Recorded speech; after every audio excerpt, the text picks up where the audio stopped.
कि जब तक ताकत होगी बोलेंगे। हकीकत यह है कि इस देश में बैठकर कश्मीर भारत का हिस्सा है करने वाले श्रीनगर के कुछ इलाकों से कभी बाहर निकलकर जाकर देखने की जहमत नहीं उठाते। इस तरह से दलितों और पिछड़ों के भी एक बड़े हिस्से को ये ऑपरेशन मनुस्मृति का हिस्सा बना लिया गया है। एक कॉमन दुश्मन दिखाइए कि मुसलमान इस मुल्क के दुश्मन। उत्तराखंड में जो घटना हुई है हल्द्वानी में, आप सब लोग जानते हैं। हल्द्वानी, आपने किसी को वहां पहुंचते देखा या कोई उम्मीद करते हैं आपकी कोई वहां पहुंचेगा? तो प्राण प्रतिष्ठा के पहले और बाद में जाने के वादे आपको दिख जाएंगे, लेकिन जहां आग लगी है, जहां मस्जिद तोड़ी गई है, जहां मकबरा तोड़ा गया है, दिल्ली में तोड़ा गया 600 साल पुराना, या 30-35 साल हम इंतजार करेंगे कि सब कुछ जब तबाह बर्बाद हो जाए उसके बाद हम बोलना शुरू करें? की लड़ाई है तो फिर कोई अशोक पांडे क्यों लड़ेगा, नंबर 1। और दूसरा, उनके लिए इसको लड़ना बहुत आसान हो जाएगा। अगर ये लड़ाई सिर्फ मुसलमानों की होती, अगर ये लड़ाई सिर्फ मुसलमानों की होती तो फिर अडानी के जिम्मे सारा कुछ करने भर से वो खुश हो जाते, उसके आगे कुछ और करने की जरूरत उनको क्यों होती? अगर ये लड़ाई सिर्फ मुसलमानों की होती तो ठीक है, बाबरी मस्जिद गिरा दी गई, उसकी जगह पे राम जन्मभूमि मंदिर बन गया, कह रहे हैं 2 की बात और है और बना लेंगे, मान लीजिए, उनको खामोश हो जाना चाहिए था। दरअसल ये लड़ाई इस देश में किस तरह का शासन रहेगा और किस तरह की लूट रहेगी, इसको तय करने की लड़ाई है। ये बात बहुत साफ साफ हमको समझना पड़ेगा। और उस लड़ाई में मुसलमान एक सुविधा बन के आते हैं, एक कॉमन दुश्मन बन के आते हैं। अभी रतनलाल साहब थे, चले गए। रतनलाल साहब जो बात कर रहे थे, जहां जाके उन्होंने बात खत्म की थी, वो बेहद इंपॉर्टेंट बात थी कि किस तरह से दलितों और पिछड़ों के भी एक बड़े हिस्से को ये ऑपरेशन मनुस्मृति का हिस्सा बना लिया गया है, या मनुस्मृति प्रोजेक्ट का हिस्सा बना लिया गया। वो तरह क्या है?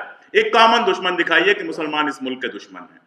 मुसलमानों को दुश्मन दिखाते रहिए और उसके पीछे सारे लोग एक हो जाएंगे, सारे लोग एक होकर वोट देंगे। और जब ये सब तमाशा चल रहा होगा तो इस देश की तमाम संपत्ति, इस देश की तमाम सारी चीजें कैपिटलिस्ट के हाथ, सीधे कहिए अडानी अंबानी के हाथ धीरे धीरे ट्रांसफर हो जाएंगी और सारी संस्थाओं पे कब्जा करके अपने हिसाब से चीजों को रंग लिया जाएगा, अपने हिसाब से चीजों को बना लिया जाएगा।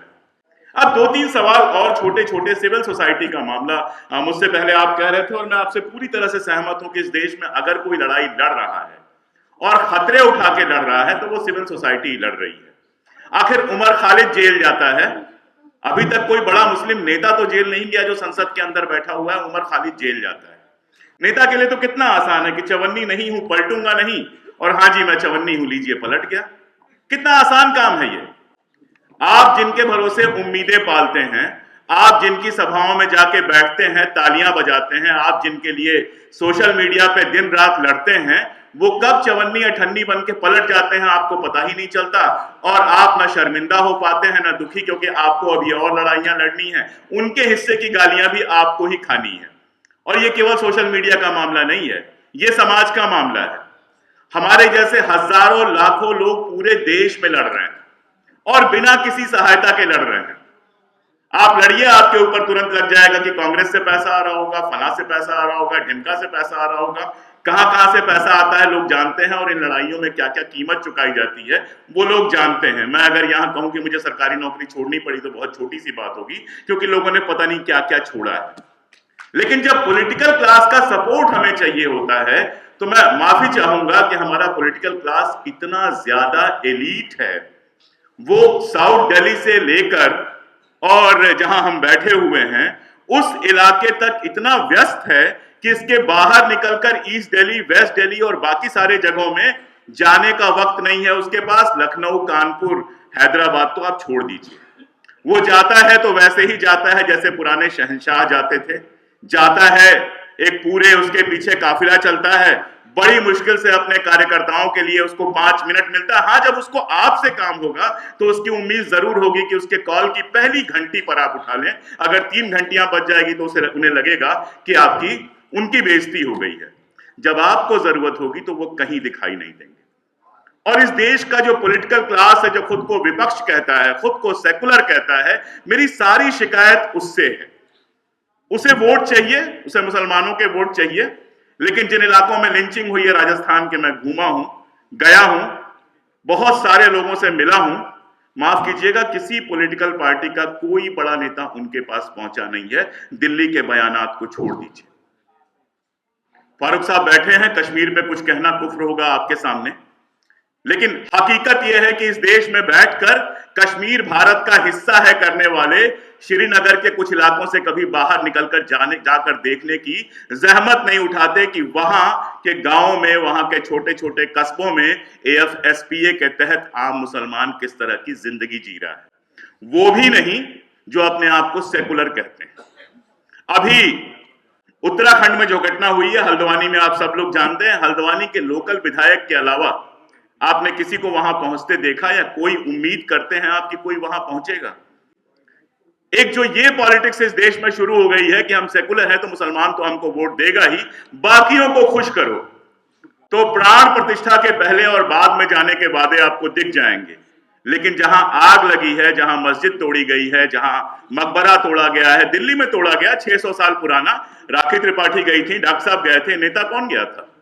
और अगर इन दोनों के ऊपर हमला हो जाता तो क्या कहा जाता पता है? जो हमारी एलीट सोसाइटी होती है, सिविल सोसाइटी, उसमें कहा जाता पागल है, हर जगह पहुंच जाते हैं, जरूरत क्या थी? ये ओवरऑल माहौल है। चुनाव कैसे जीता जाएगा वो मैं नहीं जानता, अगर मैं जानता तो मैं कहीं का MP होता। दानिश भाई अच्छे से जानते होंगे चुनाव कैसे जीता जाता है, फारूक साहब जानते होंगे, मैं तो नहीं जानता चुनाव कैसे जीता जाएगा, ना मैं कोई तसव्वुर करता हूं कि मैं कभी चुनाव लड़ूंगा। लेकिन समाज के भीतर की ये लड़ाई कैसे जीती जाएगी, ये मैं इसलिए थोड़ा बहुत समझ पाता हूं क्योंकि मैं इतिहास पढ़ता हूं। मैं इजराइल को देख रहा हूं, फलस्तीन पे अत्याचार करते पिछले 40-35 सालों से तो मैं पढ़ रहा हूं, 35 साल मान लीजिए मैं पढ़ रहा हूं, और मैंने देखी है दुनिया की खामोशी। आज जाकर दुनिया में थोड़ी बहुत आवाज उठनी शुरू हुई है। फैसला हमें सिर्फ यही करना है कि क्या हम जब उस रास्ते पर जब चल रहे हैं तो क्या यहां भी 35 सालों तक खामोशी बनी रहेगी? क्या 30-35 साल हम इंतजार करेंगे कि सब कुछ जब तबाह बर्बाद हो जाए उसके बाद हम बोलना शुरू करें, या खतरे उठा के बोलेंगे? और यकीन जानिए इस देश की सिविल सोसाइटी ने तो ये तय किया है, और मैं सबकी तरफ से बोल रहा हूं, भले मैं सबको ना जानता हूं और ज्यादातर लोग मुझे ना जानते हूं, मैं सबकी तरफ से देख रहा हूं और बोल रहा हूं कि इस देश के ढेर सारे प्रोफेसर्स, राइटर्स, सिविल सोसाइटी में जिस जिस तरह के लोग होते हैं, उन्होंने तो अपने कंधे पर यह बोझ लिया है कि जब तक ताकत होगी बोलेंगे। हम डिनर में इकट्ठा होते हैं तो एक दूसरे से मजाक करते हैं कि कभी जेल चले जाएं तो यार संभाल लेना जरा ये वाली चीज, तो हम तो तैयार हैं इस बात के लिए। हमारी जो सियासी पार्टियां हैं उनको सोचना पड़ेगा कि क्या वो तैयार हैं, क्या वो कॉन्स्टिट्यूशन क्लब से बाहर निकलने के लिए, अपने इलाकों से बाहर निकलने के लिए, अपने एलीट जो घेरा बना के रखा है उससे बाहर निकलने के लिए तैयार हैं? क्या वो जनता से जुड़ने के लिए तैयार हैं? क्या वो जनता के सुख दुख में भागीदार होने के लिए तैयार हैं? या फिर सिर्फ इतना ही है कि जो लोकसभा नहीं जीत सकते हैं वो सोशल मीडिया और टीवी पर चमकते रहें ताकि राज्यसभा मिल जाए और एक इम्यूनिटी मिल जाए? हालांकि अब राज्यसभा और मुख्यमंत्री होना भी इम्यूनिटी नहीं देता है, तो शायद उनको ये सोचना पड़ेगा कि ये वाली इम्यूनिटी भी शायद अब पुराने जमाने की बात हो गई है। मैंने बहुत तल्ख बातें कही, मैं बहुत माफी चाहूंगा उसके लिए, लेकिन हकीकत यह है कि मीठी मीठी बातों का वक्त खत्म हो गया है। 3 महीने बाद चुनाव है, मैं क्या कर सकता मैं नहीं जानता, मैं जो कर पाऊंगा करूंगा, जो पॉलिटिकल लोग हैं वो करेंगे, लेकिन चुनाव कोई जीते ये लड़ाई कम से कम अगले 30 सालों की है, और इस 30 सालों की लड़ाई के लिए अगर हम तैयार नहीं हो पाए, अगर अपनी कुर्बानियों के लिए हम तैयार नहीं हो पाए, तो कम से कम हमारी 3 नस्लें ऐसी होंगी जो इसका खामियाजा भुगतेंगी। तय हमें करना है। बहुत शुक्रिया। नेशनल दस्तक की आपसे गुजारिश है कि अगर इसको बचाना चाहते हैं तो नेशनल दस्तक को सब्सक्राइब करने के लिए रेड कलर के सब्सक्राइब बटन को दबाएं, फिर बेल आइकन की घंटी दबाएं। नेशनल दस्तक को बचाने के लिए बहुत जरूरी है कि हर खबर को शेयर करें, लाइक करें, कमेंट जरूर करें।